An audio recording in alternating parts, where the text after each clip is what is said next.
kedatangan Yesus bagi orang percaya tidak seperti pencuri.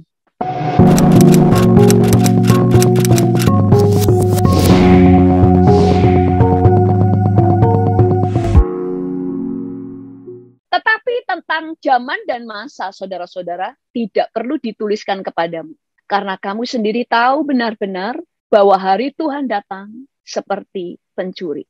Nggak perlu dikasih tahu supaya kita nggak sembrono. Kalau kayak dulu ya, kayak waktu kita sekolah, kalau sudah dikasih tahu ulangannya misalnya tanggal 5 gitu ya kan. Ya sudah, belajarnya nanti tanggal 4. Tapi kalau nggak dikasih tahu, ulangannya mendadak, semua orang jadi setiap hari persiapan, betul kan? Persiapan, jangan-jangan tiba-tiba ulangan. Nah, Tuhan itu mau kita setiap hari persiapan, karena kadang-kadang bukan dijemput rapture, tapi kita mati. Mati itu kan kita tidak pernah tahu kapan. Makanya Tuhan nggak mau kasih tahu supaya kita nggak sembrono. Cuma saya pernah ajarkan di sini. Saya itu sudah banyak ngajar, cuma dulu nggak pernah masuk YouTube karena nggak pernah direkam. Baru kepikiran direkam itu kan baru-baru ini. Tentang kedatangan Yesus bagi orang percaya tidak seperti pencuri. Bahkan kita sudah belajar di sini dulu. Saya sudah buka ayatnya. Waktu air bah mau datang, Tuhan langsung ngomong kepada Nuh, 7 hari lagi. Tapi Tuhan nggak ngasih tahu. 7 hari lagi itu datangnya malam, pagi, yang tepatnya jam berapa? Tuhan nggak kasih tahu. Tapi 7 hari lagi datang. Demikian juga dengan orang percaya. Kedatangan Yesus tidak seperti pencuri. Karena kamu sendiri tahu benar-benar bahwa hari Tuhan datang seperti pencuri pada waktu malam.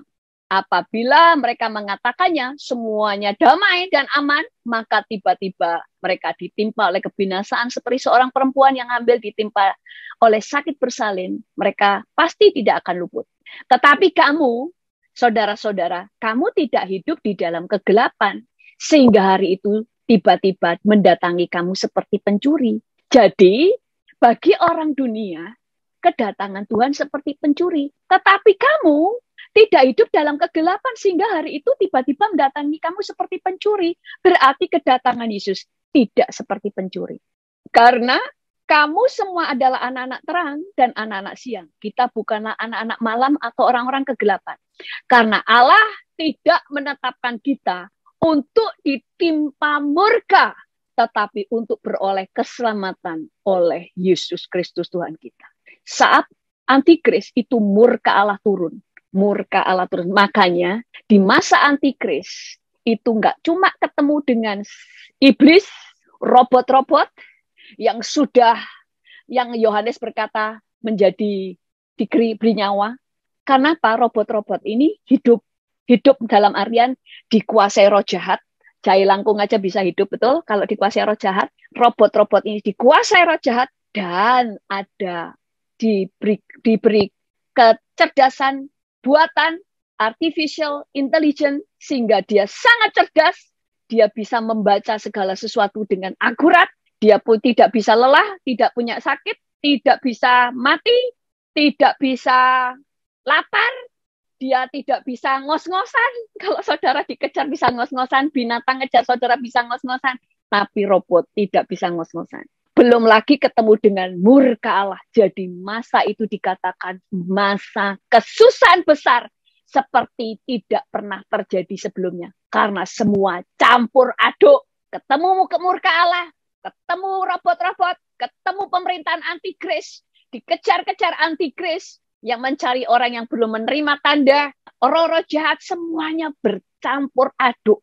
Bahkan 5 bulan ada masa orang mencari mati, roh maut tidak ada. Betapa penyiksaan yang sangat besar. Makanya tidak ada yang bisa bertahan kalau tidak dipersingkat. Itu sebabnya jangan ada yang berharap masuk ke sana.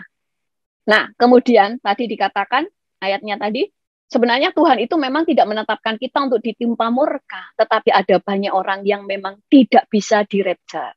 Karena gelap dan terang tidak bisa disatukan. Jadi kedatangan Tuhan itu tidak seperti pencuri sebab oleh anak-anak Tuhan. Kenapa? Begini ya, jangan salah paham. Jangan tidak seperti ini. Ada hamba Tuhan, nanti terus salah satu hamba Tuhan berkata, Tuhan akan datang bulan Desember, tanggal 27 misalnya, 2025. Nah, itu berarti gak benar. Karena Tuhan akan berbicara kepada seluruh anak Tuhan di rohnya. Kita akan nangkap Tuhan ini sudah mau datang, kayak waktu gadis bijaksana dan gadis bodoh. 10-10-nya tahu hari itu adalah hari mempelainya datang. Hanya mereka tidak tahu persis jamnya, tapi yang jelas hari itu. 24 jam itu Tuhan mau datang, mempelai datang. Nggak tahu malam jam 12, jam 1, jam 3, atau dini hari. Tapi 10-10-nya sudah tahu Tuhan akan datang. Hanya yang gadis bodoh tidak tahu apa yang mereka persiapkan. Gadis bijak langsung tahu. Bisa-bisa Tuhan datang, mempelai datang, mungkin terlambat datang. Dalam arti terlambat itu tidak seperti yang dia pikirkan. Bisa dia pikirkan jam 10, ternyata datangnya jam 5 pagi. Makanya Tuhan waktu ngomong kepada Nuh, 7 hari lagi. Tuhan nggak ngomong tentang air bah. 7 hari lagi kamu harus masuk. Karena yaitu tadi air bah mau datang 7 hari lagi. Tapi nggak dikasih tahu jam berapa. Dalam Kejadian 7, ayat 1 sampai 5 berkata, lalu berfirmanlah Tuhan kepada Nuh, masuklah ke dalam bahtera itu, engkau dan seisi rumahmu, sebab engkaulah yang kulihat benar di mataku di antara orang zaman ini. Dari segala binatang yang tidak haram, haruslah kau ambil 7 pasang jantan dan betina, tetapi dari binatang yang haram, 1 pasang jantan dan betina. Juga dari burung-burung di udara, 7 pasang jantan dan betina, supaya terpelihara hidup keturunannya di seluruh bumi. Perhatikan ayat yang keempat. Dikatakan, sebab 7 hari lagi aku akan menurunkan hujan ke atas bumi. 40 hari, 40 malam lamanya. Dan aku akan menghapuskan dari muka bumi segala yang ada yang kujadikan itu. Lalu Nuh melakukan segala yang diperintahkan Tuhan kepadanya. Jadi sebelum air bah datang, Tuhan sudah mengatakan kepada Nuh bahwa air bah akan datang 7 hari lagi. Tapi Tuhan tidak memberitahu tepatnya jam berapa. Pagi, malam, sore, atau dini hari, Tuhan tidak katakan. Kita lompat ayat yang ke-7. Masuklah Nuh ke dalam bahtera itu bersama-sama dengan anak-anaknya dan istrinya, dan istri anak-anaknya karena air bah itu. Lalu ayat 10 berkata, setelah 7 hari datanglah air bah meliputi bumi.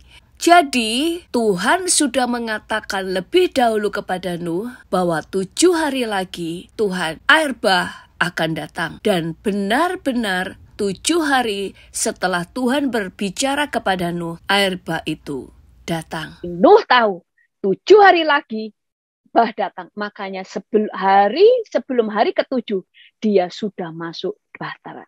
Makanya seperti masa gadis bijaksana dan gadis bodoh. Gadis-gadis bodoh minta minyak.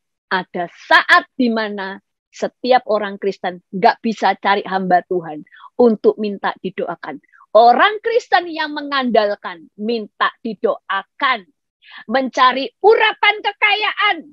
Mencari urapan ini, urapan itu. Senang.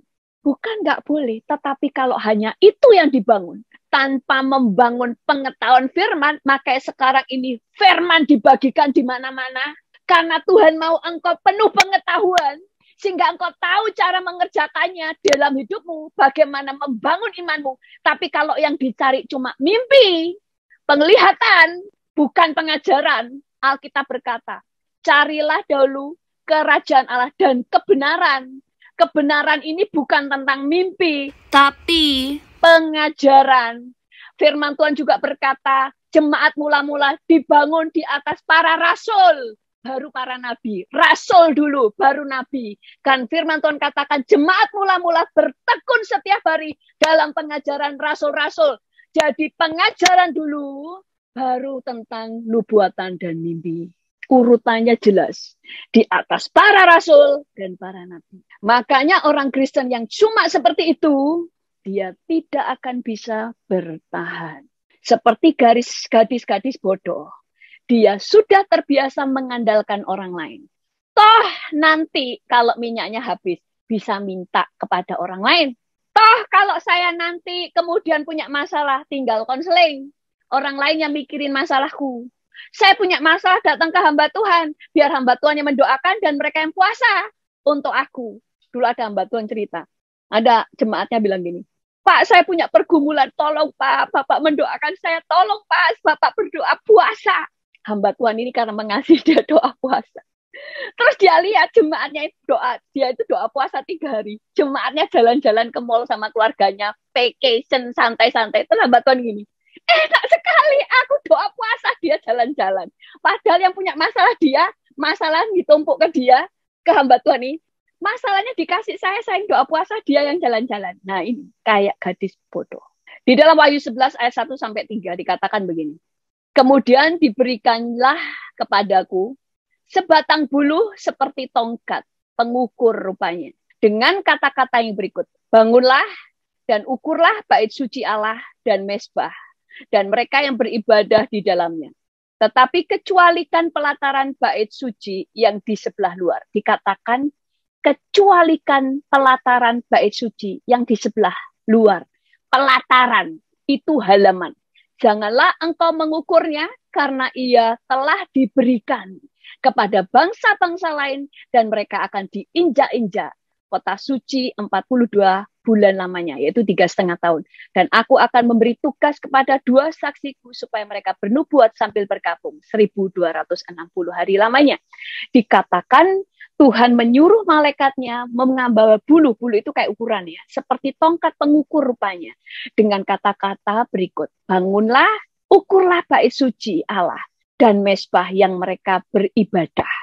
Dan mereka yang beribadah di dalamnya. Tetapi kecualikan pelataran bait suci yang di sebelah luar. Di pelataran suci sebelah luar juga ada orang-orang di sana. Tapi tidak diukur karena memang diserahkan untuk diinjak-injak selama 3,5 tahun. Makanya hidup kita harus hidup benar. Bangun hidup kita dengan Tuhan. Jangan membangun iman kita atas iman orang lain. Kalau masih bayi rohani gak apa-apa, tapi bayi itu jangan bertahun-tahun. Makanya bangun hidup kita. Tahu kebenaran, cari kebenaran, baca Alkitab. Banyak orang kejadian Alkitab aja nggak tahu. Seperti yang saya ceritakan, ada orang 32 tahun, umurnya sudah 32 tahun. Cerita Esther nggak tahu. Waktu dia melihat, di sini ada Shout and Sound, itu kayak drama kolosal, itu bagus banget. Itu selalu cerita tentang Alkitab. Dan orang yang saya muridkan menceritakan kepada teman-temannya, anak-anak pemuda. Oh, cerita Esther itu begini, ceritain. Waktu mereka nonton, mereka bilang gini, loh kamu yang nulis naskahnya, kok ceritanya tadi persis seperti yang kamu ceritakan. Terus anak ini bilang gini, gimana sih lah, itu kan ada di Alkitab. Terus mereka bilang gini, oh ya, kita enggak tahu. Ada yang anak pendeta loh, dia bilang enggak tahu.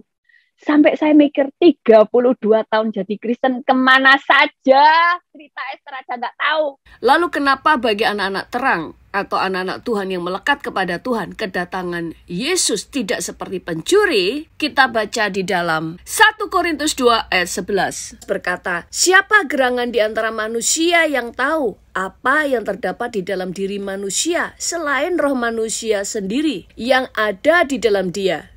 Demikian pula lah tidak ada orang yang tahu apa yang terdapat di dalam diri Allah selain roh Allah. Jadi pada waktu kedatangan Tuhan, hanya Bapa yang tahu dan hanya roh yang terdapat di dalam diri Bapa yang tahu, yaitu roh Allah.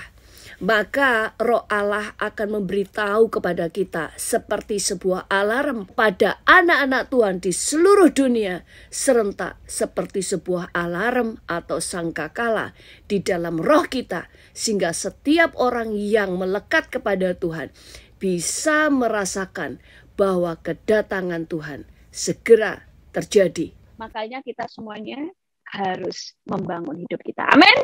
Saya kira itu saja. Untuk hal-hal yang detail itu next time atau minggu depan saya lanjutkan. Tuhan Yesus memberkati. Sebelum Q&A saya serahkan dulu kepada Ci Yulenti.